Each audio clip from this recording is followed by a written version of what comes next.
પછીનો મુદ્દો એવું કહે છે કે આ સમયગાળા દરમિયાન બાળકો આપણું વિશેષ ધ્યાન ઈચ્છે છે. અને આ વિશેષ ધ્યાન એટલે કે એટલા માટે કે બાળક પોતાની નિસ્બત, મને એમ પૂછવું છે કે આપણી બધાની કેટલી બધી નિસ્બત છે. આપણે એવું કહીએ છીએ કે કોરોનાને કારણે આપણે ઓફિસ નથી જઈ શકતા, અથવા તો જે લોકો પોતાની સેવા બજાવી રહ્યા છે સરસ રીતે, તો એ લોકો સેવા બજાવવા જાય છે જ્યારે ડૉક્ટર્સ છે, પોલીસ છે, સરકારી અધિકારીઓ છે, નગરસેવકો છે, સફાઈ કામદારો છે, ખૂબ એપ્રિશિએટ કરી રહ્યા છીએ આપણે, પણ એમના પરિવારજનોને એ જ્યારે બહાર જતા હશે ત્યારે થોડી બીક પણ લાગતી હશે. તો એ બધી જ બીક આપણા પરિવારમાં રહેતા બાળકોને પણ લાગે છે. આપણે એ નોટિસ કર્યું છે. તો એ જગ્યાએ એ બાળકો તમારી સામે એ વાત મૂકી શકે એવો માહોલ હોઈ શકે. હું માત્ર પ્રશ્નોની વાત નથી કહેવા માગતો, પણ એક આનંદ ઉલ્લાસનું વાતાવરણ અત્યારે જો પરિવારમાં આપણે ઊભું કરી શકીએ, એ સૌથી મોટો ઓબ્જેક્ટિવ છે. કેવી પ્રવૃત્તિઓ આપણે કરીશું એ આપણો મુખ્ય ઉદ્દેશ્ય છે. આગળ વધીએ. મને એવું કહેવું છે કે જ્યારે બાળક કોઈ પ્રશ્ન પૂછે છે કે આ વાયરસ ક્યાંથી આવ્યો, વાયરસ કઈ રીતે આવ્યો, આ વાયરસ શેનાથી થાય, આપણે સરસ મજાની રીતે એની ઉંમર મુજબ માહિતી આપીએ. પણ મારે એવું કહેવું છે કે ખોટી માહિતી નહીં આપીએ.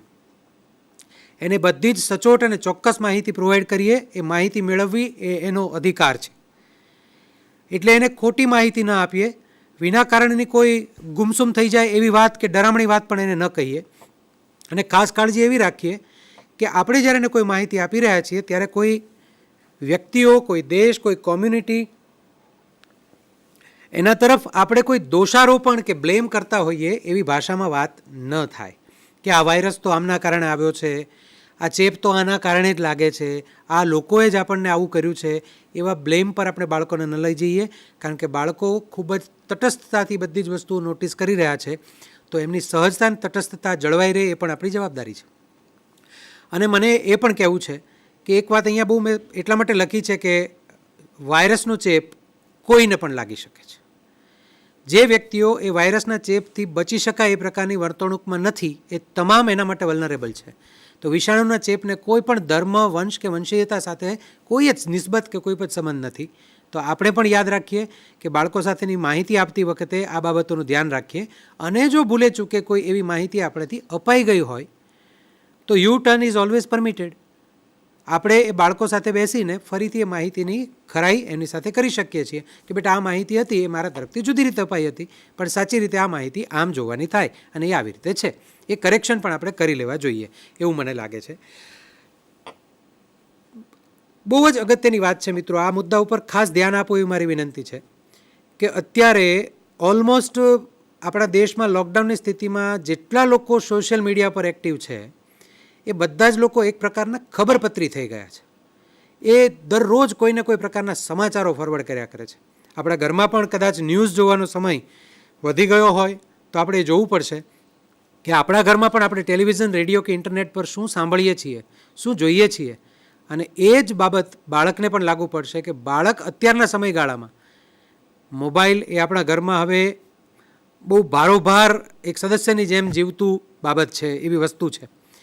તો ઘણી બધી વખત મોબાઈલ પર કલાકો સુધી જો બાળક પસાર કરતું હોય તો બાળક શું જોઈ રહ્યું છે મોબાઈલમાં? તમે કદાચ એમ કહેશો કે તો કાર્ટૂન જોતો હોય છે.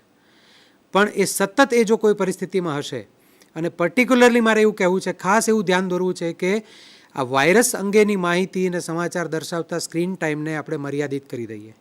હું બહુ જ ટૂંકમાં કહું તો હું એવું કહીશ કે તમને ન્યૂઝ જોવા છે, દેશમાં, રાજ્યમાં, આપણા જિલ્લામાં શું સ્થિતિ છે જોવી છે, દર 3 કલાકે એક વખત 5 મિનિટ માટે ન્યૂઝ જોઈ લઈએ. પણ દર 10 મિનિટે આપણે ન્યૂઝ જોવા પડે એવી સ્થિતિમાં જો આપણે પણ હોઈએ તો ચેતી જવા જેવું છે. કારણ કે કોઈ પણ માહિતીની સતત તપાસ કર્યા કરવું એ આપણને કોઈ ગંભીર ચિંતા, એટલે કે મનોવિજ્ઞાનની જબાનમાં કહું તો એન્ઝાઇટી તરફ લઈ જશે. અને પછી તો રાત્રે સપના પણ એના જ આવશે. અને એ વિના કારણનો કોઈ આપણામાં અજ્ઞાત ભય ઊભો કરી દેશે. તો બાળકોને આપણે જો એનાથી સંરક્ષિત કરવા હોય તો દર 10 મિનિટે સમાચાર જોવાના બદલે, કોરોનાના મેસેજીસ ફોરવર્ડ કરવાના બદલે આપણે અમુક કલાક પછી એક વખત અપડેટ જોઈ લઈએ કે શું સ્થિતિ છે. અને એ સિવાયના સમયનો ક્વોલિટી ટાઈમ આપણે બનાવીએ, એને વિકસાવીએ. કેવી રીતે એની વાત હું આગળના સમયમાં કહેવાનો જ છું.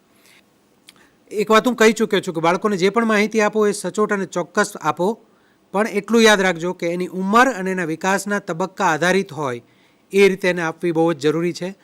3 વર્ષની ઉંમરના બાળકને કોરોનાથી થતા મૃત્યુ વિશેની બહુ ગંભીર માહિતી જો આપણાથી અપાઈ જાય તો બાળક પર અવળી અસર થઈ શકે છે.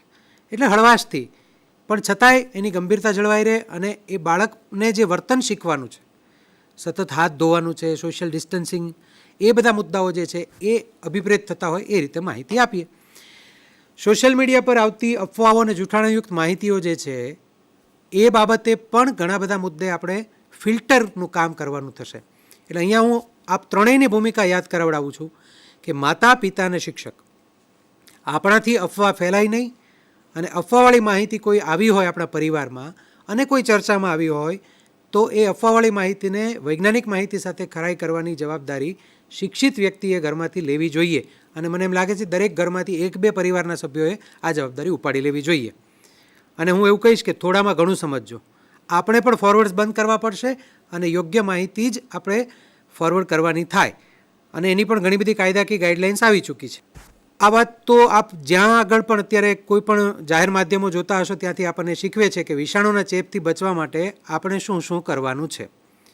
તો એ આપણા બાળકોને પણ આપણે શીખવવાનું છે. અને હું તો એમ કહીશ કે કાયમી રીતે પણ આ બધી ટેવો જો આપણે પાડી હોય કે ભાઈ હાથ ધોવાની ટેવ છે તો સારી જ ટેવ છે, કોઈ પણ પ્રકારનો ચેપ ન લાગે, તો સતત હાથ ધોવાના વાત અત્યારે ગાઈડલાઇન છે એ ટેવ જો જમતા પહેલાં હાથ ધોવાની એ બધી ગાઈડલાઇન્સ તો વર્ષોથી છે. તો બાળકોમાં સારી ટેવોનું ઘડતર થાય એ પ્રકારે આપણે આપણી કેળવણીનો ચેપ આમાં કન્વર્ટ કરી દઈએ તો પેલો વાયરસ તો નહીં આવે આપણા સુધી, પણ આ કેળવણી કાયમી રીતે બાળકો સુધી પહોંચી જાય એવી સંભાવનાઓમાં છે.